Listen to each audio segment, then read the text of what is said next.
So let's talk about the Suicide Squad. First thing I want to say is that the Suicide Squad story, I mean, you're looking right now at DC statues.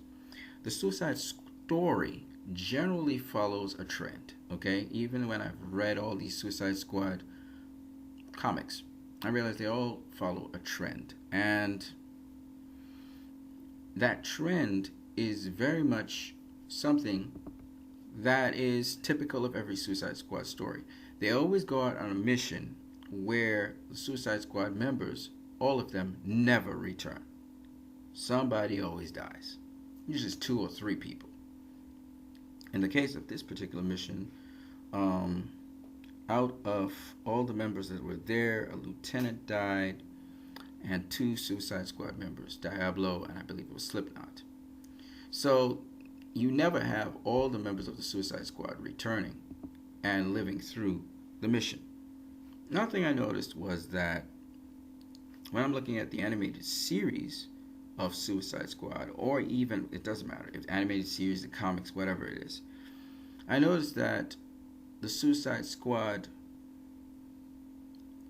members sometimes turn, a lot of times it's members within the squad that turn against the squad itself. So this is a typical thing that happens in almost every Suicide Squad movie. Somebody turns against the squad.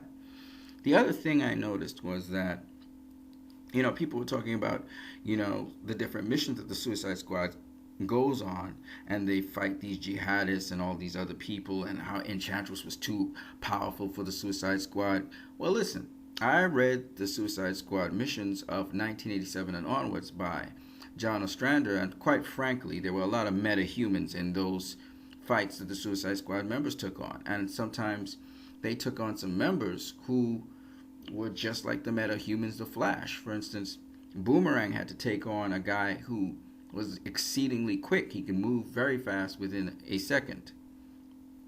And he outsmarted him. And I believe that a lot of times people talk about how the mission was too high powered and Enchantress. That's not true. If you go and read the Suicide Squad comics, and you'll see they were continuously fighting metahumans. In fact, the jihad that they fought in 1987 was made up of a team of metahumans. That was the whole thing. That was the whole issue there. So, this thing about they needed to go overseas for some mission. Listen, man. Look, the Suicide Squad story was pretty much the Suicide Squad story. The only difference was they weren't fighting multiple villains or metahumans. They were fighting basically two metahumans. And that was when they realized what their mission was actually about. They didn't know what their mission was. For most of the movie, they thought it was to recon someone, HTV-1. They didn't know who that was. Later finding out it's Amanda Waller, and because they had to recon Amanda Waller, who had gotten captured again, that's the reason they were able to confront these metahumans and therefore take them on and defeat them. So I'm kind of the people who talk about, even the people who they're supposed to be knowledgeable about the comics and talking about how the Suicide Squad mission was a poor one and they should have gotten another mission. And look, man, that's all a bunch of baloney, okay? So I just wanted to share that with you guys. If you want me to reference where I get my comic book sources from to read from, I can always do that. But you guys should check out the Suicide Squad from the 1987 reboot of the Suicide Squad. You have the 2007 reboot of the Suicide Squad. You have the 2002 reboot of the Suicide Squad. You also have the 2011 reboot of the Suicide Squad. So you have many different reboots. I think the 2016 reboot of the Suicide Squad is different as well. So you have many reboots of the Suicide Squad.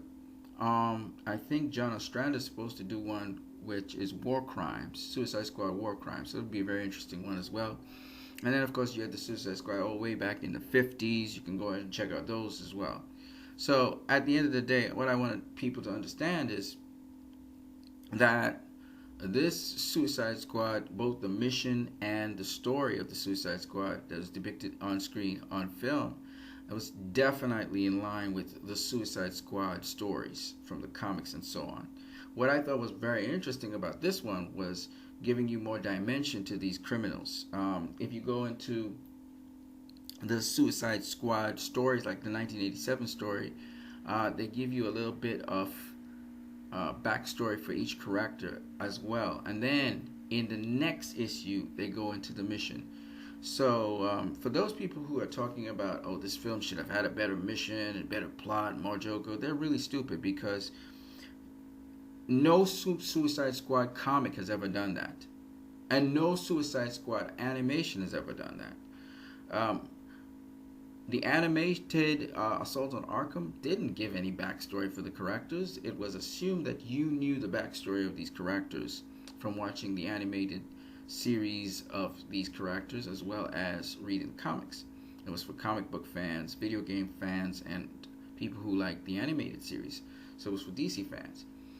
This movie was not for DC fans. This was for a much wider audience. So you can't just go in there and without giving any backstory and just dump these characters on people. It wouldn't have worked. Therefore, most of your time is consumed giving their backgrounds, giving their psychology, showing how therefore they can bond together, because you got to give them some kind of background so that people can understand as they gel together. So there was no way you could have more Joker in this film to start with. Two, there was no way the mission could have been more complex. That just doesn't make sense. Now you're looking for the movie to be just a big old cluster, just a clustered movie, a cluttered movie. You don't want that. I think they gave the movie enough room to breathe with a simple storyline, a simple story plot, and I thought that was good. All right, you guys, have a great one.